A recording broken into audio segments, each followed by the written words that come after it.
ताज hotel Mumbai की पहचान। अपनी खूबसूरती और सर्विस के लिए पहचाने जाने वाले ताज होटल में देश विदेश से लोग आते हैं, यहाँ रहते हैं और इसकी तारीफ भी करते हैं। पर इसमें ऐसा क्या खास है?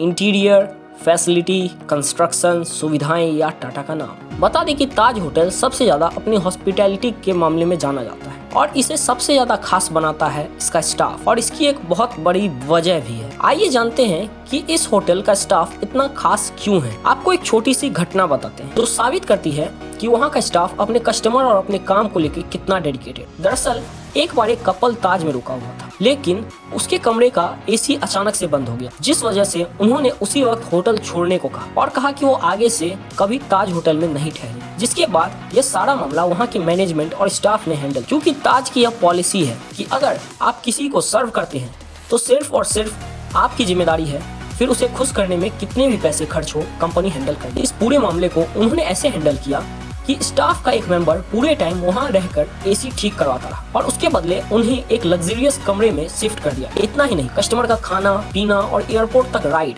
अब होटल की जिम्मेदारी, जिससे कस्टमर बहुत खुश हो। अब ये तो हाल की घटना, लेकिन एक बहुत बड़ा हादसा जो ताज के साथ हुआ था, उसमें भी सिपाहियों की तरह ताज के स्टाफ डट के खड़े रहे। सही अंदाजा लगाया आपने। हम बात कर रहे हैं 26/11। अभी हाल में ही नवंबर में घटना को 14 साल पूरे हुए, पर अभी भी लोग के घाव नहीं भरे। क्योंकि क्या आप जानते हैं, ताज में जब इतनी बड़ी टेररिस्ट अटैक हुई तो वहाँ का स्टाफ भागा नहीं, बल्कि उन्होंने वहाँ मौजूद लोगों की मदद। आइए आपको ले चलते हैं उस बात 26 नवंबर 2008 में मुंबई में हुआ आतंकी हमला। लगभग 4 दिन तक चला, जो कि 26 नवंबर को शुरू हुआ और 29 नवंबर 2008 तक चला, और इसमें 9 हमलावर के साथ साथ 185 लोग मारे गए, साथ ही 300 से ज्यादा लोग घायल हुए। लेकिन इस हमले के दौरान कई ऐसे लोग रहे जिन्होंने अपनी जान की परवाह किए बगैर लोगों की जान बचाई। जब लश्कर-ए-तैयबा के 10 आतंकियों ने मुंबई पर हमला किया था, तब इन बचाने वालों में से एक नाम मल्लिका जागर का भी था। बता दें कि मल्लिका जागर 26/11 के वक्त महज 24 साल की थी और ताज होटल में असिस्टेंट बैंक्वेट मैनेजर थी, और इस हमले के दौरान उन्होंने लगभग 60 मेहमानों की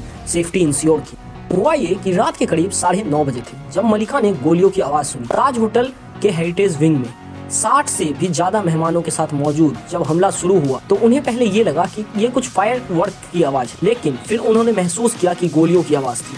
उन्होंने बहुत ही समझदारी के साथ, पैनिक और परेशान बिना हुए, अपने बाकी एम्प्लॉइज के साथ बैंक्वेट के दरवाजे बंद कर दिए, साथ ही साथ वहाँ की लाइटें भी बंद कर दी और मेहमानों को तब तक चुप रहने के लिए कहा जब तक कि फायरमैन उन्हें देख लेते, खिड़की से भागने में मदद नहीं करते।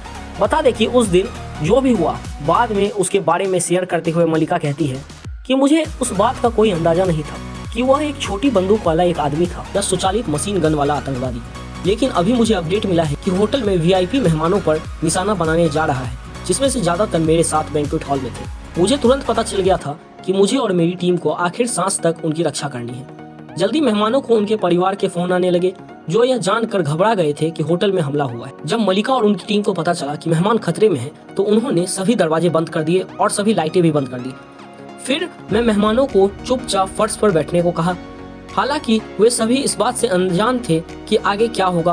वे सवाल पूछते रहे, मैं शांत करने की कोशिश करती रही। वो इंटरव्यू के दौरान बताती है कि मैं ऑफिसर्स को फोन करती रही, लेकिन शायद ही किसी के पास हमारे सवालों का जवाब था। दरअसल कुछ घंटों तक हमें पता ही नहीं चला कि वो गनमैन टेररिस्ट। धीरे धीरे लोग बेचैन होने लगे थे।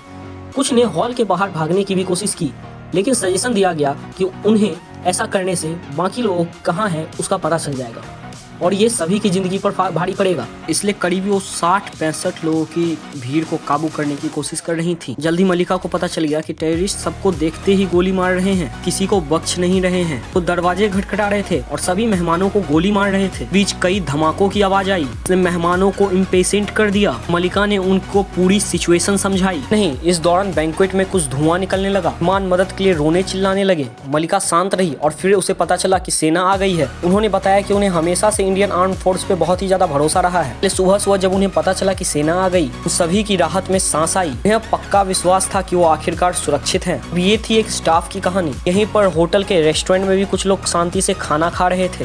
उन्हें हमले के बारे में पता चला और अफरा तफरी मच गई। यहाँ भी इनके किचन के स्टाफ ने काफी इम्पेशेंटली काम किया। सारे किचन के स्टाफ ने एक ह्यूमन चेन बनाई। 20 से उन्होंने सारे वीआईपी कस्टमर्स को अपने किचन में छुपा लिया। पहले ही कह दिया था कि जब तक सारे कस्टमर और स्टाफ सुरक्षित किचन में नहीं पहुंच जाएंगे, तब तक वो वहीं रहेंगे। सबसे आखिरी में अंदर जाएंगे, लेकिन जैसे ही वो अंदर जा रहे थे आतंकियों की नज़र उन पर पड़ गई और उन्हें गोली मार दिया गया, जिससे उनकी जान चली गई। आपको बता दें कि ऐसे ताज होटल के स्टाफ की बहुत सारी कहानियां हैं। उन्होंने अपनी बहादुरी और समझदारी के चलते न जाने कितने लोगों की जान बचाई। साबित होता है कि इतना बड़ा होटल होने के बावजूद भी इसमें 30 लोगों की जानें गईं, जो कि बहुत दुखद है। आपको ये बात जान के हैरानी होगी कि उस वक्त वहाँ 3000 से ज़्यादा लोग मौजूद थे। ऐसा क्या खास है ताज के स्टाफ में, ह्यूमन नेचर और ब्रेन के अपोजिट जाके जान की परवाह किए बिना दूसरों की जान बचाने लगे।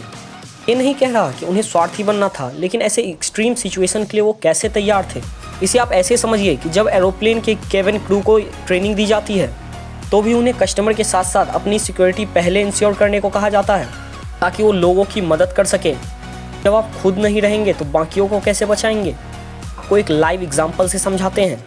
कोरिया में कार्गो शिप जेजूडो की तरफ से निकली थी और उसमें कुछ पैसेंजर्स भी थे, बच्चे बूढ़े भी थे, लेकिन उसमें उनकी क्षमता से ज़्यादा ही लोग सवार थे, जिसकी वजह से जहाज़ डूबने लगा। ऐसे में क्रू को मदद किए बिना या सचेत किए बिना खुद शिप से कूद गए और अपनी जान बचा ली, और उस शिप में सारे लोग मारे गए। इस एक घटना ने पूरी दुनिया को इंसानियत से शर्मसार कर दिया। में उस शिप से भागे गए सारे केबिन क्रू और कैप्टन को सजा दी गई। इसमें एक सवाल और भी ऐड होता है कि इसमें अपनी सेफ्टी देखना गलत है क्या? कि ऐसा बिल्कुल नहीं है, क्योंकि अगर आपको तैरना नहीं आता और आप किसी डूबते हुए को बचाने जा रहे हैं तो आपकी भी जान जाएगी और उसकी भी। बेहतर है कि सिचुएशन के मुताबिक समझदारी से काम लिया जाए। बात करें ताज के स्टाफ की। ताज में हुए हमले के बाद एक इंटरव्यू में रतन टाटा ने बताया था कि वो खुद सरप्राइज थे जब उन्हें पता चला कि उनके स्टाफ ने ऐसा कारनामा कर दिखाया है। खुश भी थे और हैरान भी, क्योंकि इनके स्टाफ को कभी भी ऐसी सिचुएशन के लिए ट्रेनिंग नहीं दी गई थी। ऐसे में सबके लिए बड़ा सवाल है कि ये अपने स्टाफ कैसे चुनते हैं। बता दें कि ताज का स्टाफ सिलेक्शन बहुत ही यूनिक ढंग से होता है। वो ज़्यादातर यंग लोगों को ही हायर करते हैं। 2011 के हमले के दौरान भी उनके स्टाफ में ज़्यादातर लोग 22 से 30 की उम्र के बीच के ही थे। इसमें ताज को लगता है कि नए बच्चे अपने काम को करने के लिए बेहतर तरीके से उतारू रहते हैं। नहीं, ये बड़े शहरों की जगह छोटे शहरों से स्टाफ हायर करते हैं, क्योंकि उनके हिसाब से गाँव के बच्चों में बड़ों के लिए इज्जत और मॉरल वैल्यू ज़्यादा होती है। इसके बाद से ही वो हायरिंग के बाद ही अपने स्टाफ को ये सब क्लियर कर देते हैं कि आप अपने कस्टमर के एम्बेसडर हो और उन्हें हर तरीके से खुश रखना आपकी जिम्मेदारी है। आपको क्या लगता है कि ताज का सिलेक्शन प्रोसेस कितना सही है और अपनी जान को जोखिम में डालना चाहिए कि नहीं? इस पे आपकी क्या राय है, हमें कमेंट सेक्शन में कमेंट करके जरूर बताएं। अगर हमारी आज की ये वीडियो पसंद आई हो तो लाइक और शेयर कर दें। आप इस चैनल पर नए हैं तो सब्सक्राइब करें और बेल आइकन का बटन जल्द से जल्द दबाएं, ताकि आपको सारी अपडेट्स जल्द से जल्द मिलती रहे। Thank you.